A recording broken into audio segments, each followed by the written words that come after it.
എന്താണ് ചേട്ടാ? എന്താ ഈ ഒരുക്കങ്ങളൊക്കെ നേർച്ചവർക്കങ്ങള് അവസാന ഘട്ടത്തിലാണ്. വളരെ നല്ല രീതിയിൽ നടത്താനുള്ള എല്ലാ അറേഞ്ച്മെന്റും ചെയ്തിട്ടുണ്ട്. ഇതിപ്പോ എന്താ സ്റ്റാർട്ട് ആവണം? ഈ സാധനം മിക്കവാറും നാളെ സ്റ്റാർട്ട് ആവും. നാളെ ഉദ്ഘാടനം ശേഷം പിന്നെ മറ്റന്ന് മുതൽ ഓപ്പൺ ആവും.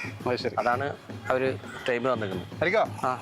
എന്തൊക്കെയാണ് നമ്മുടെ ഒരുക്കങ്ങൾ പട്ടാമ്പി നേർച്ചയ്ക്കുള്ള ഒരുക്കങ്ങൾ? പട്ടാമ്പി നേർച്ചയ്ക്ക് 8-ാം തീയതി മുതൽ തുടങ്ങിയല്ലേ. പട്ടാമ്പിക്കാർക്ക് എല്ലാവർക്കും അതുപോലെ മറ്റുള്ള സ്ഥലത്ത് വന്നവർക്കൊക്കെ കാണാനും പിടിക്കാനും ആഘോഷിക്കാനുള്ള എല്ലാ അവസരങ്ങളും ചെയ്തിട്ടുണ്ട്. എല്ലാ അറേഞ്ച്മെന്റും ചെയ്തിട്ടുണ്ട്.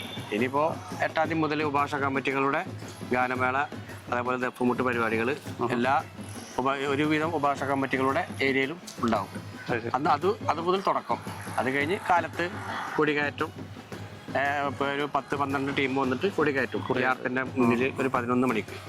അതിനുശേഷം വൈകിട്ട് 4 മണിക്ക് ശേഷം എല്ലാ ഉപാസ കമ്മിറ്റികളും അവരുടേതായ സ്ഥലത്തു നിന്ന് ഘോഷയാത്രയായിട്ട് മേലെ പട്ടാമ്പി വന്നിട്ട് ഒരു 7 മണിക്ക് നമ്മൾ എല്ലാവരും കേന്ദ്ര കമ്മിറ്റിയും അതേപോലെ പൗരപ്രമുഖരും രാഷ്ട്രീയ കക്ഷി എല്ലാവരും ഘോഷയാത്രയായിട്ട് സ്റ്റാൻഡിൽ പോയിട്ട് അവസാനിക്കുന്നു. അതുപോലെ ഗജസംഗമമായിട്ട് അവസാനിക്കും. അങ്ങനെയാണ് ഇപ്പോൾ അറേഞ്ച് ചെയ്തിരിക്കുന്നത്. ഈ വരുന്ന ഫെബ്രുവരി 8, 9 ശനി ഞായർ ദിവസങ്ങളിൽ പട്ടാമ്പിക്കാരുടെ ആഘോഷമായ പട്ടാമ്പി നേർച്ച, പട്ടാമ്പിക്കാരുടെ മാത്രമല്ല നമ്മളെ അടുത്ത ജില്ലകളിലും ഉള്ള എല്ലാ ഉത്സവ പ്രേമികളെയും നേർച്ച പ്രേമികളുടെയും ആഘോഷമായ പട്ടാമ്പി നേർച്ച ആഘോഷിക്കാൻ പോവുകയാണ്. ഇവിടെ എല്ലാ ഉപാസ കമ്മിറ്റികളും അതിന് തയ്യാറെടുത്ത് കഴിഞ്ഞു. ഈ 8-ാം തീയതി 9-ാം തീയതി നടക്കുന്ന പട്ടാമ്പി നേർച്ചയ്ക്ക് എല്ലാ സുഹൃത്തുക്കളെയും എല്ലാ നാട്ടുകാരെയും അതിലുപരിയുള്ള ജില്ലകളിൽ വരുന്ന എല്ലാവരെയും ഉത്സവ പ്രേമികളെ നേർച്ച പ്രേമികളെ എല്ലാവരെയും കച്ചവടക്കാരെ ഏറ്റവും കൂടുതൽ ഈ നേർച്ചയ്ക്ക് വരാൻ വേണ്ടി കാത്തിരിക്കുന്ന പ്രിയപ്പെട്ട സുഹൃത്തുക്കളുണ്ട്, പട്ടാമ്പിക്കാരായ സുഹൃത്തുക്കളുണ്ട്.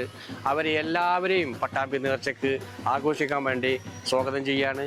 ഈ മറ്റുള്ള ജില്ലകളിലെ എല്ലാവരെയും ഒരിക്കൽ കൂടി സ്വാഗതം ചെയ്തുകൊണ്ട് നന്ദി, നമസ്കാരം.